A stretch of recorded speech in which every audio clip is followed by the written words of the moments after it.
सूरत अल-बकरा आयत 251 تا 255 उर्दू तर्जमा। शुरू करता हूँ अल्लाह पाक के बाबरकत नाम से जो बड़ा मेहरबान और निहायत रहम वाला है।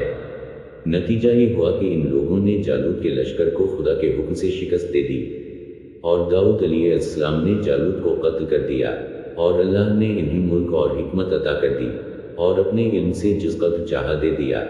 और अगर उसी तरह खुदा बाज को बाज से ना रोकता रहता तो सारी ज़मीन में फसाद फैल जाता। लेकिन खुदा आलमीन पर बड़ा फजल करने वाला है। ये आयात अलही हैं जिनको हम वाक़ियत के साथ आपको पढ़कर सुनाते हैं और आप यकीनन मुरसलीन में से हैं। ये सब रसूल अलैहिस्सलाम वो हैं जिन्हें हमने बाज को बाज पर फजीलत दी है।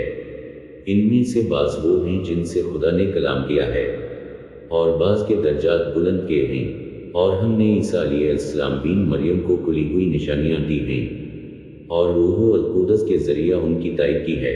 अगर खुदा चाहता तो इन रसूलों के बाद वाले उन वाज़ेह मौजज़ात के आ जाने के बाद आपस में झगड़ा ना करते, लेकिन उन लोगों ने खुदा के जबर ना करने की बना पर इख्तिलाफ किया है। बाज ईमान लाए और बाज काफिर हो गए। और अगर खुदा तय कर लेता तो ये झगड़ा ना कर सकते, लेकिन खुदा जो चाहता है वही करता है। ऐ ईमान वालों, जो तुम्हें रिज़्क दिया गया है इसमें से राह खुदा में खर्च करो कबल इसके कि वो दिन आ जाए जिस दिन ना तिजारत होगी ना दोस्ती काम आएगी और ना सिफारिश, और काफरीन ही असल में जालिमीन हैं। अल्लाह जिसके अलावा कोई खुदा नहीं है, जिंदा भी है और उसी से कुल कायनात कायम है। इसे ना नींद आती है ना ऊँघ। आसमानों और ज़मीन में जो कुछ भी है सब उसी का है। कौन है जो इसकी बारगाह में इसकी इजाज़त के बगैर सिफारिश कर सके?